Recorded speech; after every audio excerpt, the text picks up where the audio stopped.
আসসালামু আলাইকুম ওয়া রাহমাতুল্লাহি ওয়া বারাকাতুহু। সুপ্রিয় দর্শক, আপনাদেরকে আমন্ত্রণ জানাচ্ছি ইসলামের গুরুত্বপূর্ণ বিষয়ভিত্তিক ও প্রশ্নোত্তরমূলক অনুষ্ঠান হামদরদ ইসলামের আলো। এই অনুষ্ঠানে আপনাদেরকে স্বাগত জানাচ্ছি। প্রতিদিনের মতো আজকেও আপনাদের বিভিন্ন প্রশ্নের উত্তর নিয়ে আমাদের মঞ্চে উপস্থিত হচ্ছেন ঢাকা গৌসুল আজম জামে মসজিদের সম্মানিত খতিব, আহলে সুন্নাত ওয়াল জামাতের বীর মুজাহিদ আলেমে দ্বীন আলহাজ মাওলানা মুফতি বখতিয়ার উদ্দিন।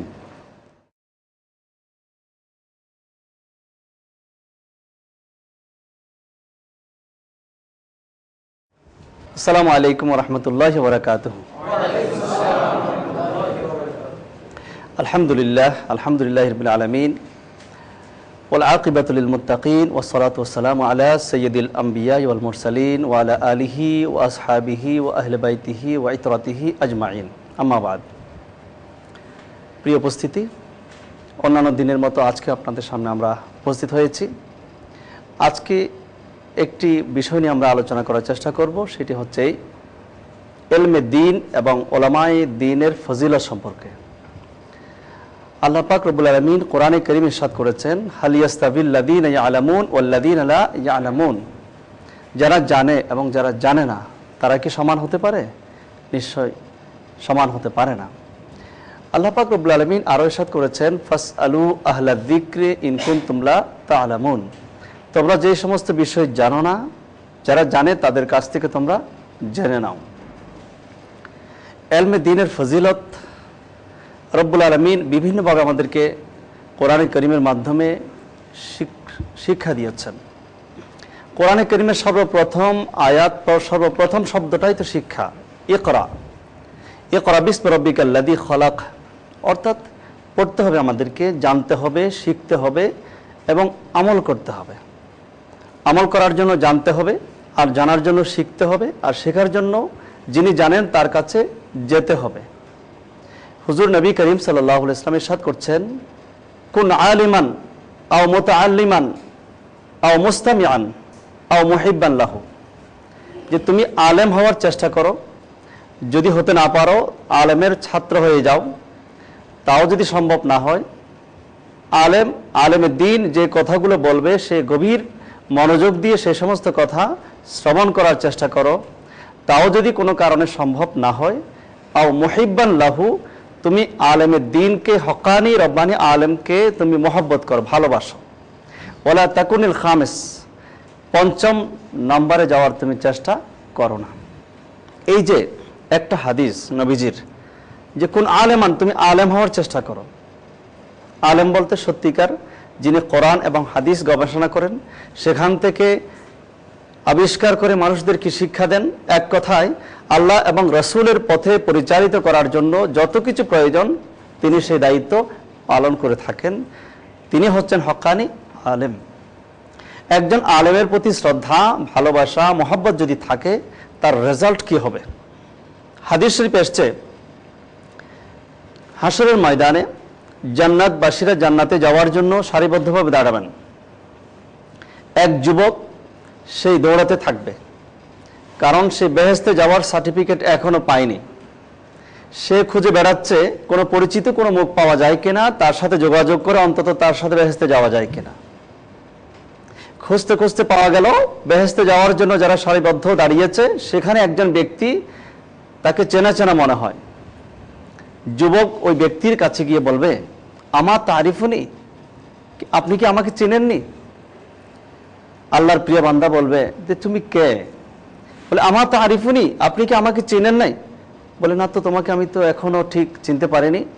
বলে আনাল্লাযী সাকাইতুকা শারবাতান, যে একদিন কোন এক জায়গায় আপনার সাথে সাক্ষাৎ হয়েছিল, আমি এক গ্লাস পানি আপনাকে পান করিয়েছিলাম। আনাল্লাযী আলকাইতু লাকাল ওয়াজু, আমি তো সেই ছেলে, একদিন কোন এক সফরে আপনি গিয়েছিলেন, ওযু করার সময় আপনার পানিটুকু ঢেলে দিয়েছিলাম। আল্লাহর প্রিয় বান্দা তাকে জিজ্ঞেস করবে যে বাবা তোমার কি সমস্যা? বলে হুজুর আপনি তো আজকে বেহেশতে চলে যাচ্ছেন, আমি তো আপনাকে ভালোবাসতাম, আমি আপনাকে শ্রদ্ধা করি, আপনার মহব্বতটুকু আমার অন্তরে ছিল বলেই আপনার সামান্য খেদমত করেছিলাম, আপনাকে এক গ্লাস পানি পান করিয়েছিলাম, আপনার অজুর পানিটুকু ঢেলে দিয়েছিলাম। আজকে আমি বিপদগ্রস্ত, আপনি বেহেশতে চলে যাচ্ছেন, আমি তো যেতে পারলাম না, আমি বেহেশতের সার্টিফিকেট পেলাম না। বলে তাই নাকি? বলে হুজুর আজকে আমি সমস্যায় আছি। তখন বলবে ঠিক আছে, তুমি আমার সাথেই চলো। সাথে নিয়ে সেই যুবকটাকে সাথে নিয়ে আল্লাহর প্রিয় বান্দা বেহেশতে চলে যাবেন। এই যে একজন আলেমে দ্বীনকে ভালোবাসার কারণে, সম্মান দেখানোর কারণে, শ্রদ্ধা দেখানোর কারণে এক যুবক কত বড় পুরস্কার পেয়ে গেলেন। নবীজি ইরশাদ করেন আল মারউ মা'a মান আহাব্বা, যে যাকে ভালোবাসে তার সাথে হাসর হবে। আমরা যদি হক্কানি রব্বানি আলেমদেরকে ভালোবাসতে পারি, তাদের সাথে সম্পর্ক রাখতে পারি, তাদের প্রতি মহব্বত এর বন্ধন সৃষ্টি করতে পারি, যারা হক্কানি অলি বুজুর্গ, তাদের সাথে যদি আমাদের একটা রুহানি কানেকশন থাকে, নিঃসন্দেহে জাগতিকভাবে আমরা লাভবান হব এবং পরকালে আমরা তাদের কাছ থেকে সাহায্য পাব। তো আপনারা জানেন আমাদের এই অনুষ্ঠানটা হচ্ছে একটু ব্যতিক্রম ধর্মীয় অনুষ্ঠান। এখানে বিভিন্ন প্রশ্ন করা হয়, সেই প্রশ্নের উত্তর দেওয়া হয় এবং আপনারা যারা সরাসরি এত ব্যস্ততার ভিতরে আমাদের এই অনুষ্ঠানে স্টুডিওতে এসে সময় দিয়েছেন, আমি প্রথমে আপনাদেরকে অভিনন্দন জানাচ্ছি। এখন আপনাদের কাছ থেকে আমরা কিছু প্রশ্ন শুনব এবং সেই প্রশ্নের উত্তর দেওয়ার চেষ্টা করব। প্লিজ আপনারা একজন একজন করে প্রশ্ন করবেন। আসসালামু আলাইকুম, আমি নিজামুদ্দিন লিটন, আমি একজন ব্যবসায়ী। হুজুর, ইদানিং দেখা যায় আলেম নন এমন কিছু ব্যক্তি কোরআনের তাফসির করে, আসলে তাফসির কারা করতে পারবে? এই সম্বন্ধে আমি কোরআন ও হাদিসের আলোকে একটু জানতে চাই। খুব গুরুত্বপূর্ণ প্রশ্ন করলেন যে আলেম নন এমন ব্যক্তি কোরআনে কারিমের তাফসির করতে পারবে কিনা। আমাদের সমাজে আসলে খুব দুঃখজনক হলেও সত্য, আমাদের সমাজে কিছু ইসলামী চিন্তাবিদ, তারা কোনোদিন মাদ্রাসায় পড়েননি, তারা জানে না নাহু সরফ, তারা ইলমে বালাগাত, ইলমে মান্তিক, ইলমুল মাআনি, ইলমুল আরুজ কিছুই জানে না। দু চারটি বাংলা পুস্তিকা পড়ে মুফাসসিরে কোরআন সেজে গেছে। এটা আমাদের জন্য লজ্জাজনক বিষয় যে তারা এতটুকু বলার সাহস দেখিয়েছে যে কোরআনের তাফসির করার জন্য মুহাদ্দিস মুফাসসির হওয়ার প্রয়োজন নেই, একজন প্রফেসরও তাফসির করতে পারে। এটা কত বড় লজ্জাজনক বিষয় আমাদের দেশের জন্য। এরা আবার ইসলামী চিন্তাবিদ, এরাই দেশের ইসলামী নেতৃত্বের ধারক বাহক হয়ে গেছে। এটা একটা কিয়ামতের আলামত হয়ে গেল। আমাদেরকে সতর্ক থাকতে হবে, কারণ মান ফাসসারা বিরাইহি ফালিয়াতাবাওয়া মাকআদাহু মিনান নার। নবীজি আজ থেকে ১৫০০ বছর আগে সতর্ক করে দিয়েছেন, যে ব্যক্তি নিজের মন গড়া তাফসির করবে, মান ফাসসারা বিরাইহি, মান ফাসসারা আল কুরআনা বিরাইহি ফালিয়াতাবাওয়া মাকআদাহু মিনান নার। কোরআনে কারীম এটা সহজ বিষয় না। রব্বুল আলামিন ইরশাদ করছেন, লাউ আনজালনা হাযাল কুরআন আলা জাবালিন লারাআইতাহু খাশিআম মুতাসাদ্দিআম মিন খাশিয়াতিল্লাহ। কোরআনে কারীম ইচ্ছে করলে তরজমা, ইচ্ছে করলেই তাফসির করা যায় না। ২৪ প্রকারের ইলম না থাকলে সে কোরআনে কারীমের তাফসির করার যোগ্যতা রাখে না। তাকে জানতে হবে ইলমে নাহু, ইলমে সরফ, ইলমে আকায়েদ, ইলমুল বালাগাত জানতে হবে, ইলমুল আরুজ জানতে হবে, ইলমে তাসাউফ জানতে হবে, ইলমে ফিকহ জানতে হবে, সাহিত্য জানতে হবে, তাকে তার ভিতরে আধ্যাত্মিকতা থাকতে হবে। সবচাইতে বড় যোগ্যতা হচ্ছে তার আকীদা বিশুদ্ধ আহলে সুন্নাত ওয়াল জামাতের উপর থাকতে হবে। এখন আকীদার কোনো ঠিক নেই, আরবি ব্যাকরণের কিছুই জানে না, হাদিস শরীফ তো মোটেই জানে না, এমন ব্যক্তি আজকে ইসলামী চিন্তাবিদ হয়ে গেল এবং কোরআনের তাফসির করা শুরু করলো, যাতে করে সেই নিজেও গোমরা হয়ে যাচ্ছে, এই জাতিকে বিভ্রান্তির বেড়া যারা আবদ্ধ করে ফেলছে, তারা মানুষকে বিভ্রান্ত করছে। আমরা তাদের থেকে সতর্ক করতে চাই। কোরআন করিম এমন একটি বিষয়, ইউদিল্লু বিহি কাসীরা ওয়া ইয়াহদি বিহি কাসীরা ওয়া মা ইউদিল্লু বিহি ইল্লাল ফাসিকিন। অত্যন্ত স্পর্শকাতর। যারা বলতে পারে ওয়াজাদাকা দাল্লান ফাহাদা, এই আয়াতের তর্জমা করতে গিয়ে যে আল্লাহ পাক হে নবী আপনাকে গোমরা পেয়েছিলেন, অতঃপর হেদায়েত করেছেন, তাহলে এমন তাফসির যদি কেউ করে থাকেন, সে নিজেও তো বিভ্রান্ত হয়ে গেল আর পাঠকদেরকে বিভ্রান্ত করল। যারা বলতে পারে যে আল্লাহ পাক নবীর অতীতের এবং পরের সমস্ত গুনাহ মাফ করে দিয়েছেন, তাহলে পক্ষান্তরে তারা বুঝাচ্ছে নবীর আগেও কিছু গুনাহ, পরে কিছু গুনাহ হবে। যারা তাফসিরের নাম দিয়ে বলতে পারে সূরা নসরের ব্যাখ্যায় ওয়াস্তাগফিরহু, এই আয়াতের তাফসীর করতে গিয়ে যদি বলতে পারে যে আল্লাহ পাক নবীকে কেন ক্ষমা চাইতে বললেন, তার পিছনে কারণ ছিল নবীজি নবুয়তের দায়িত্ব পালন করতে গিয়ে যে সমস্ত ভুল ত্রুটি করেছেন সেখান থেকে ক্ষমা চাইতে বলেছেন। এমন তাফসীর থেকে আমরা হাজার মাইল দূরে থাকতে চাই।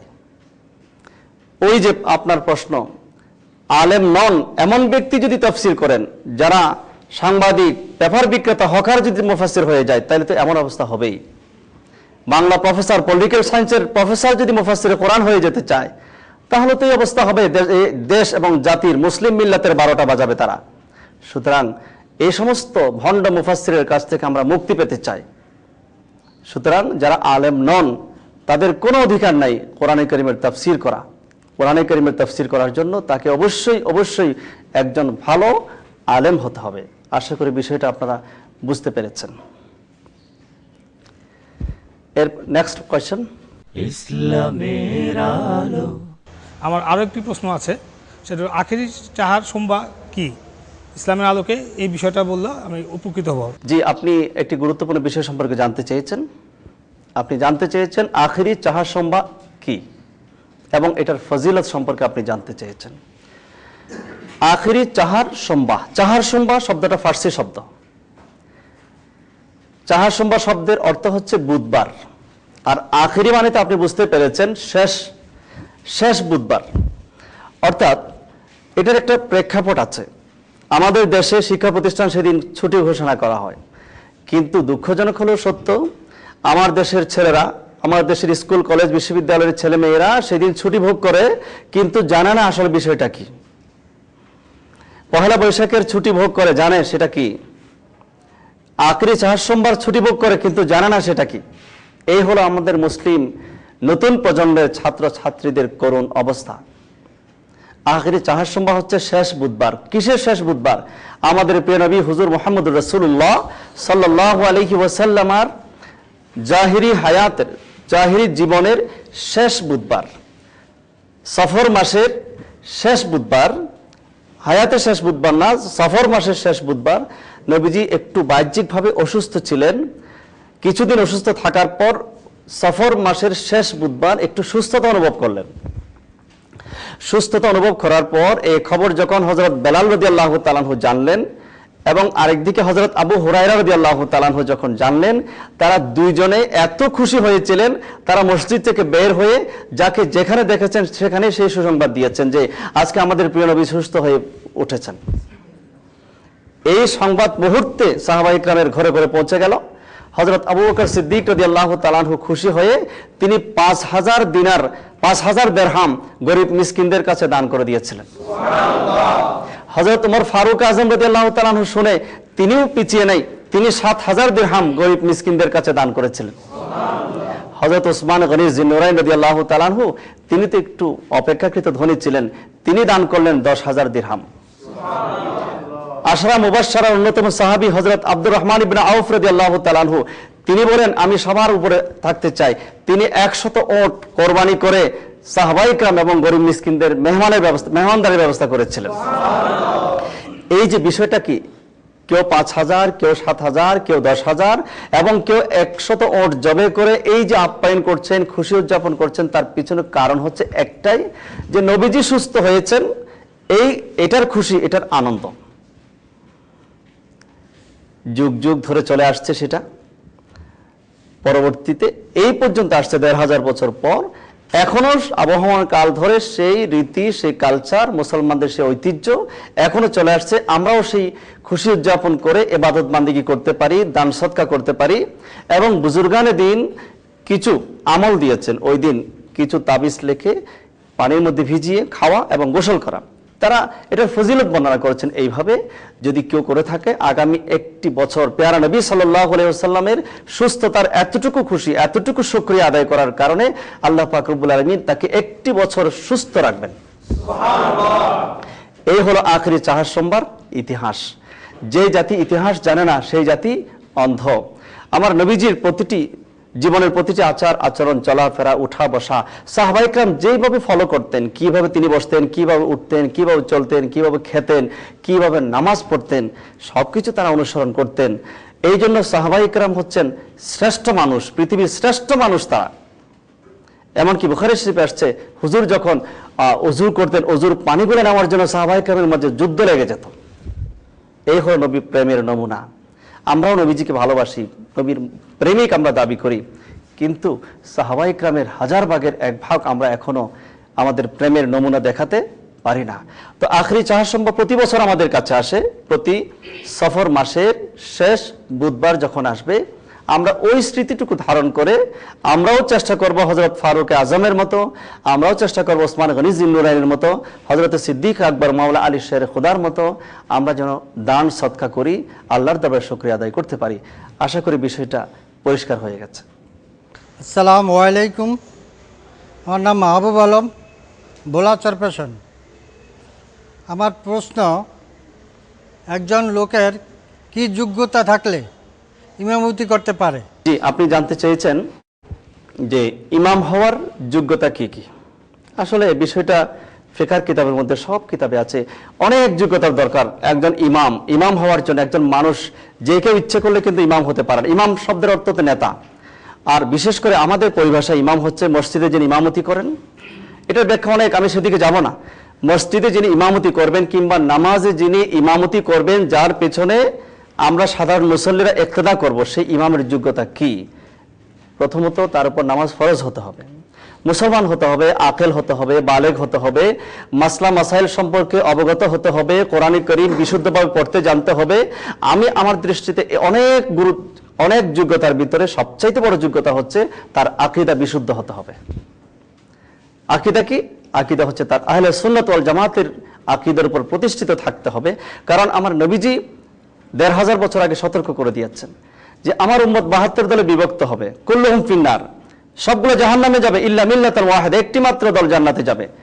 সাহাবায়ে কেরামের প্রশ্নের আলোকে হুজুর জবাব দিয়েছিলেন, মা আনা আলাইহি ওয়া আসহাবি, সেই দলের নাম হচ্ছে যেই দলে আমি আছি, আমার সাহাবায়ে কেরাম আছেন, আর সেই দলের নাম হচ্ছে আহলে সুন্নাত ওয়াল জামাত। এর বাহিরে যদি বাতিল কোনো আকীদা পোষণ করে থাকেন, সেই ইমামের ইমামতির যোগ্যতা নাই, তার পিছনে নামাজ পড়লে নামাজ হবে না।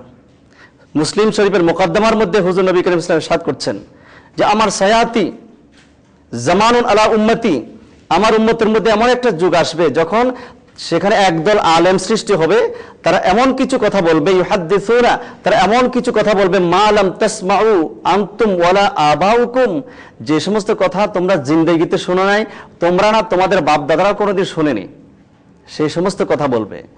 দেখুন আজকে যুগ যুগ ধরে চলে আসছে যে সমস্ত আমল, তারাবির নামাজ 20 রাকাত আমরা পড়ে আসছি যুগ যুগ ধরে। আজকে হঠাৎ করে যদি ইমাম সাহেব বলেন যে তারাবির নামাজ 20 রাকাত দরকার নাই, মাত্র 8 রাকাত পড়লেই চলবে, তো এটা তো আমাদের বাপদাদারা শুনে নতুন কথার মতো লাগে। হ্যাঁ, যদিও রাসূল করিম সাল্লাল্লাহু আলাইহি ওয়াসাল্লাম 8 রাকাত পড়েছিলেন, কিন্তু আমাদেরকে জানতে হবে হযরত ওমর ফারুক আযম রাদিয়াল্লাহু তাআলা আনহু যুগে এসে সেটা ইজমা হয়ে গেছে 20 রাকাত পড়তে হবে, সুন্নতে মুআক্কাদা। এতদিন কেউ বললো না, হঠাৎ করে আপনি টেলিভিশনে এসে বলা শুরু করলেন 8 রাকাত পড়লেই চলবে। এতদিন আমরা 3 রাকাত ভিতির নামাজ পড়ে আসছি, হঠাৎ করে কোনো ইমাম সাহেব যদি বলেন ভিতির নামাজ 1 রাকাত পড়লেই চলবে। শবে বরাত আমরা যুগ যুগ ধরে পালন করে আসছি, আমাদের বাপ দাদারা করে আসছেন, হঠাৎ করে আপনি যদি এক ইমাম সাহেব বলে ওঠেন মসজিদের মিম্বরে দাঁড়িয়ে যে শবে বরাত বলতে কিছু নাই, এতটুকু যদি উদ্যত দেখায় যে এই রাত্রিতে কোনো ইবাদত না করাই সবচেয়ে বড় ইবাদত, তাহলে আমরা কি বলতে পারি না যে মুসলিম শরীফের মুকদ্দমার সে হাদিস আমার নবীজি সতর্ক করে দিয়েছেন, তারা এমন কিছু কথা বলবে যে সমস্ত কথা তোমরা শোনো নাই এবং তোমাদের বাপ দাদারাও শোনে নাই। নবীজি বলেন ফা ইয়াকুম ওয়া ইয়াহুম, তোমরা তাদের থেকে দূরে থাকো এবং তারা যেন তোমাদের থেকে অনেক দূরে থাকে। আরেকটা হাদিসে আসছে লা তুসাফিহুহুম ওয়া লা তুনাকিহুহুম ওয়া লা তুজালিসুহুম, তাদেরকে তোমরা তোমার পাশে বসতে দিও না, তাদেরকে তুমি কিছু আপ্যায়ন করো না, তার সাথে মুসাফাহা করো না, এক কথায় তোমরা তাদের থেকে দূরে থাকো। তো ইমাম হওয়ার জন্য যোগ্যতা হচ্ছে সবচেয়ে বড়। ইমাম যদি আকীদা বিশুদ্ধ না হয়, তাহলে সে তো সমগ্র জাতিকে নিয়েই বিভ্রান্তির সেই অন্ধকার জগতের মধ্যে চলে যাবে। সুতরাং ইমাম নিযুক্ত করার সময় অবশ্যই আমাদের দায়িত্ব হচ্ছে তাকে একটু যাচাই বাছাই করে নেওয়া। আশা করি বিষয়টা পরিষ্কার হয়ে গেল। সুপ্রিয় দর্শক, আজকে আমরা অল্প সময়ের মধ্যে মোটামুটি বেশ কিছু বিষয় নিয়ে আলোচনা করলাম। আশা করি আপনাদেরকে এই সমস্ত বিষয় যদি আপনাদেরকে কিছু উপকৃত করে, আমরা আল্লাহর দরবারে শুকরিয়া আদায় করব। এবং পাশাপাশি যারা দেশে বিদেশে বসে আমাদের অনুষ্ঠান দেখতে পাচ্ছেন, আপনাদেরকে আজকে ধন্যবাদ জানাচ্ছি এবং আমন্ত্রণ জানাবো। আমাদের এই অনুষ্ঠান প্রতিদিন চলবে, মাহে রমজানের প্রতিদিন চলবে, ঠিক একই সময়ে একই চ্যানেলে আপনাদেরকে আমরা আমন্ত্রণ জানাচ্ছি। আজকে এতটুকু। ওয়া আখিরু দাওয়ানা আলহামদুলিল্লাহি রাব্বিল আলামিন। আসসালামু আলাইকুম ওয়া রাহমাতুল্লাহি ওয়া বারাকাতুহু।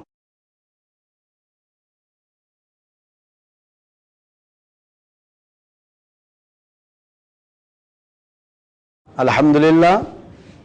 সুপ্রিয় দর্শক, আপনারা এতক্ষণ পর্যন্ত সুন্দর আলোচনা শুনেছেন, যে আলোচনার মাধ্যমে আমাদের অনেক বিষয় পরিষ্কার হয়ে গেছে।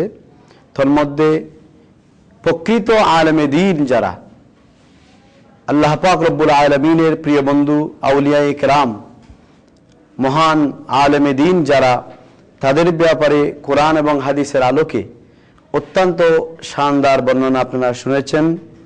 যে আলোচনার মাধ্যমে প্রকৃত আলেমে দ্বীনের সাথে আমাদের যাদের সম্পর্ক, কিয়ামত দিবসে আমাদের জন্য সেটা নাজাতেরও একটা ব্যবস্থা। অতএব বিজ্ঞ আলোচক পবিত্র কোরআন এবং হাদিসের আলোকে ইলমে দ্বীন এবং সত্যিকার উলামায়ে কেরাম, বিশেষ করে আরও অনেক বিষয় এখানে এসেছে, যে বিষয়গুলো আপনারা শুনেছেন। ইনশাআল্লাহ এই বিষয়গুলো নিয়ে আমরা পরিষ্কার হয়ে গেলাম। আল্লাহ পাক রব্বুল আলামিন আমাদেরকে এই বিষয়গুলো জানার এবং বোঝার তৌফিক দান করুন, আমিন। আজকের মতো এখানে বিদায় নিচ্ছি। ইনশাআল্লাহ আবারও দেখা হবে আপনাদের এই প্রিয় অনুষ্ঠানে, একই সময়ে একই চ্যানেলে। আসসালামু আলাইকুম ওয়া রাহমাতুল্লাহ।